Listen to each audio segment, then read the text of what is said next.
So I had to have seen the funniest damn thing ever. So there was a tweet on Twitter of a video originally posted on TikTok of a stud, okay, which a stud lesbian, which is basically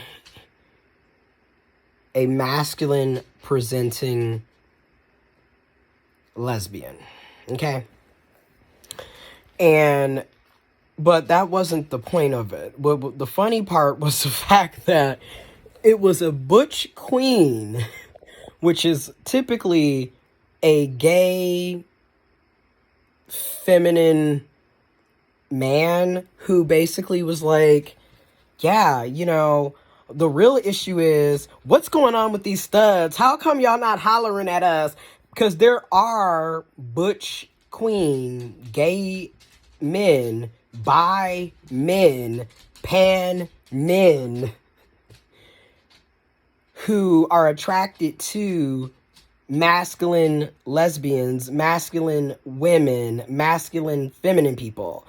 And people are fluid, so these relationships do take place. People have sex with each other. People have loving, platonic, and romantic relationships with each other.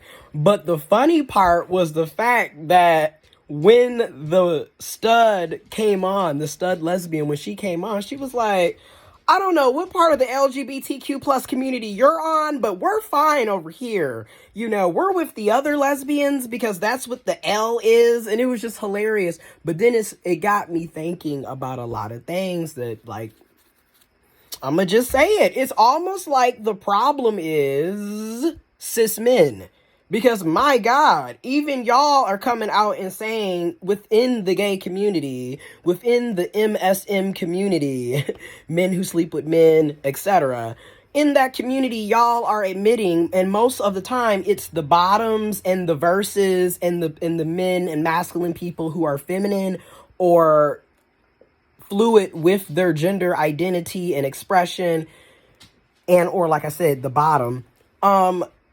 And these are the men and masculine people who are like, no, because we're also having issues with the men that we're dealing with, which is the same issues that women are having with men. So it's almost like the problem is cisgendered men at this point. I mean, I just think a lot of people want to, tiptoe and beat around the bush, but it's really a specific group of people who keep wreaking havoc on everybody that they come into contact with, including themselves and each other. It's really sad. And it's like, when do you look in the mirror and realize you're toxic and dysfunctional and nobody likes you? I mean, at this day and age, it can be argued that a lot of us are only dealing with you because we are attracted to toxicity. I mean, I'm just going to be honest because I got to take accountability for my own shit. Like, what are we doing? Because outside, I mean, what are we doing? And it just goes to show you, we have no control over our sexuality, over our, what we're attracted to. Like, people really are just born who they are.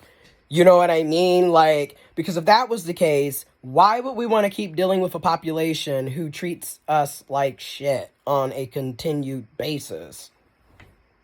But it just goes to show you that people are really starting to see, like, the centuries of sexism, misogyny, patriarchy, male privilege, homophobia, biphobia, transphobia,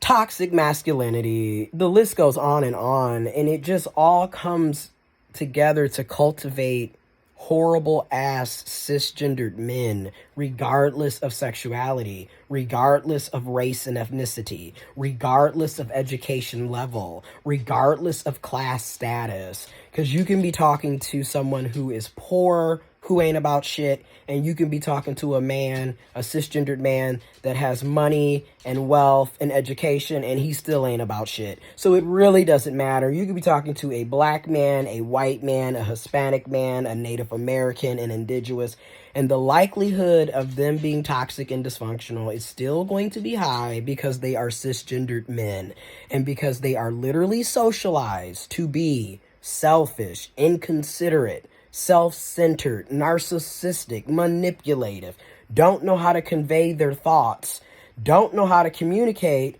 And let's just stop with the BS. It's not so much that they don't know how, they don't want to. Okay, they get off on the manipulation and the double talk and the lying. I mean, literally, when you look at the whole, and I made a video on this on my main channel, when you look at what's considered to be a playa, a pimp, you the man, it's all about lying and basically cheating on everybody and going behind people's backs, sleeping with multiple people, and not being upfront and honest about what you want from that person. It's all about what you can get out of somebody. So again, you're a user. And that's all you do is take, hurt, lie, and then play victim. And anytime somebody tries to hold you accountable in true narcissistic fashion, all of a sudden you're the victim. Because you don't want to be held accountable. You don't want to be responsible. All you want to do is point the finger at everybody but that's just it. How are gay men going to be complaining about the same shit that straight women are complaining about? Obviously, the common denominator is you, cisgendered men. So it's just out of control at this point. It doesn't even make sense. So I just kind of sit back and I'm like, yeah, that particular population of people are just really, they come with red flags at this point. You pretty much know you're playing Russian roulette when you're dealing with that group, because you could, and that's what I mean by the manipulation. You could literally be getting to know a person for months, for years. But when it comes to that population, they will switch up at the drop of a hat.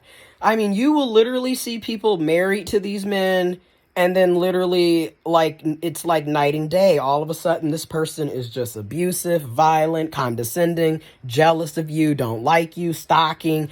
I mean, there was a damn TikTok video of a man who put a hidden camera in, I guess, it looked like a hidden camera in the woman's steering wheel, and he's just sitting there eating, watching her the entire time. It's just crazy shit like that. And to people constantly being sexual predators and abusers, to being deadbeats, to constantly lying and cheating instead of just being honest that you're not monogamous and you don't want a committed relationship. No, you got to sit up here and lie and then purposely impregnate people knowing that you don't want to be with them, knowing that you don't want to be a father. And again, you're just using the child essentially as an anchor baby, because let's be honest, they use children to trap people. That way they can keep coming in and out of your life for at least 18 to 21 years. And let's be honest, when you have children with a person, you're pretty much stuck dealing with that person until one of you die. Okay? So it's just, again, they use it to trap folks, and that's what they do. And then, like I said, don't you think it's odd how they can have, literally a cis man or a person with a penis can literally get somebody pregnant every day of the year. They could have 365 days of getting people pregnant. Meanwhile, cis women, people with vaginas, can only get pregnant technically once for the entire year, because you would carry that, if you wanted to get pregnant and you accepted the pregnancy and it's what you wanted, you would carry that for 9 months. So obviously you're not going to be able to get pregnant numerous times throughout the year. Meanwhile, a cis man, a person with a penis, can literally get somebody pregnant every day of the year. So who's really the problem here? And then these are the same people who don't want to wear condoms, don't want to get a vasectomy, don't want to, it's just so many things that doesn't just make sense. And like I said, people are just waking up and realizing for themselves, including other gay men, they need to start looking elsewhere to meet quality, suitable partners for any type of relationship at this point. Because you're not getting it from the vast majority of this population. And it's unfortunate because, yes, we know not all men, not all cisgendered men. We get it. This is very true.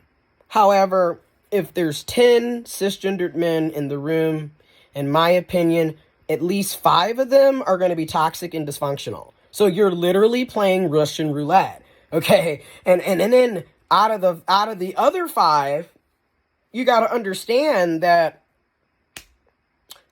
some of them obviously are going to be already in a relationship. Some of them are not going to be gay, not going to be straight, not going to be into trans people, not going to be into women, not going to be into, So again, now you're trying to fight over the other 5, and out of that 5, there might be 1 to 2 that are actually going to be suitable and compatible and actually want you back. So it's just hilarious, when you sit down and think about it, which is why, in my opinion, you need to stop limiting yourself to only one demographic of people.